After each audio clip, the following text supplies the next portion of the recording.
I think it's one of the main features of human happiness to be connected to the land. I came out here and I said, what am I going to do out here after 21 years in the city? And the answer was become a fly fisherman. That's been my passion. The beginning of the North Branch Land Trust started when it was known as the Back Mountain Regional Land Trust, and that's when I first heard about the organization. And it was founded by a group of very forward-looking individuals that saw the need for to give landowners like me the tools they needed to protect the land that they felt was so precious. The mission that they created turned into quite a successful one.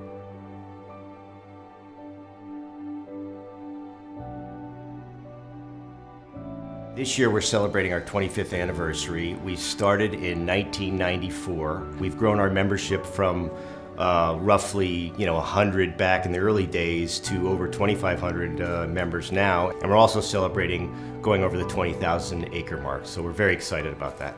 The importance of our connection to the community is to build awareness of our conservation mission so that individuals will appreciate that and want to give back to the organizations so that we can carry the mission forward the next year, the next 5 years, the next 10 years.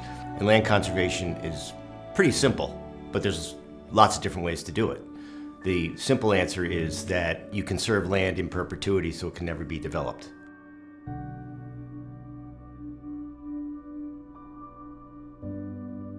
Every project is tailored to each landowner, so whatever their objectives are for their land, and they're different for everyone. We have working farms, we have family homesteads, we have people that want conservation, don't want any development allowed on their land at all. But some people might want to allow for an additional house on their land, or might want it to continue as a working farm. And there's lots of flexibility built into our processes to allow for that. We're conserving it by limiting its use in perpetuity, so forever. So we're ensuring that property never changes or is limited in use to the scope that was set out by that landowner. And so that's really important to understand, that it is something that not just I will see or you will see, but the future generations will have it conserved in that exact same state. With land conservation in northeastern Pennsylvania, we have a strategic plan. And that plan outlines important areas for conservation. We proactively go out and talk with landowners whose land might be in those strategic conservation areas. The highlands, the wetlands, the farmlands, the unique habitat areas. We have mountains and hills, streams, lakes, ponds, and some wonderful meadows, and even our working farms. And they're all very special and ecologically different. And they each support a very rich ecosystem. So the Land Trust is all about saving those places that allow us to recreate, explore, and retreat to. In a lot of ways, my spiritual place is the woods, and so I draw energy from that. And I think that it's important for people to have those places that they can retreat to and draw inspiration from.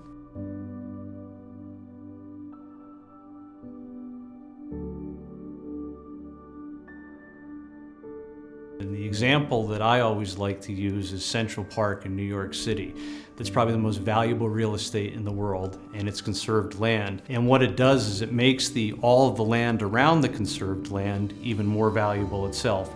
So what we try to do is we try to work in partnership with businesses and community and landowners to have responsible development, recognizing that we'd like to have some conserved land that we can go out on, recreate and enjoy.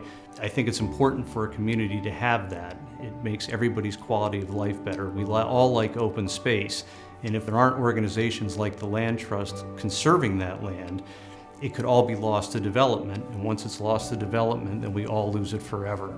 So I think that's what really charges me up. I think this is our opportunity to create essentially our Central Park in this day and age.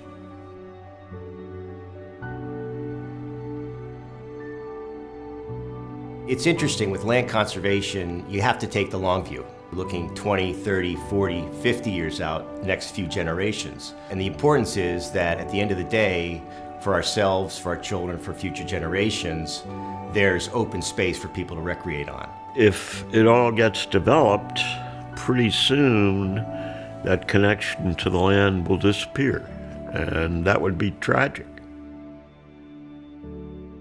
Everybody needs a place to live, of course. But also, in order to survive, we need clean air, clean water, a place to grow our food. So those places need to be protected to benefit not only wildlife, but also mankind, so that we can have a sustainable planet where generations to come can survive and survive well.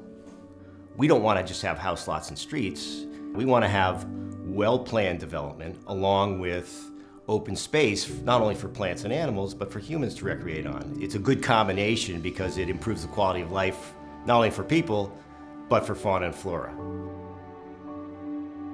I mean, I think it's for people that really love their land and want to see their land existing the way that they always remembered it.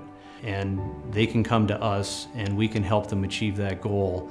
I think it's a very interesting process, and I think it begins with a really strong commitment from a landowner that really wants to conserve their land. It's very much a voluntary process.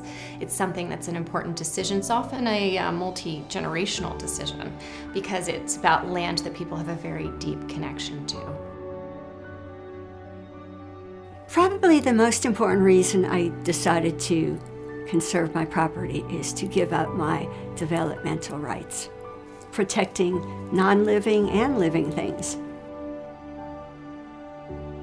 I can't imagine looking on my 20-acre hill and seeing a development, several houses and so on. I can't even imagine that. I think my heritage would be proud of what I've done. Of course, I don't have animals in the barn, or I don't have chickens because I'm a snowbird. But I think they would be proud that the fields are being farmed, that I try not to use weed killers and things that would hurt the land. I know that this land is going to be well taken care of long after I'm gone. And that makes me very happy. Whatever happens to Grape Rock Farm in the future, I know it will continue to be a 56-acre piece of property and never be developed. And how does it make you feel?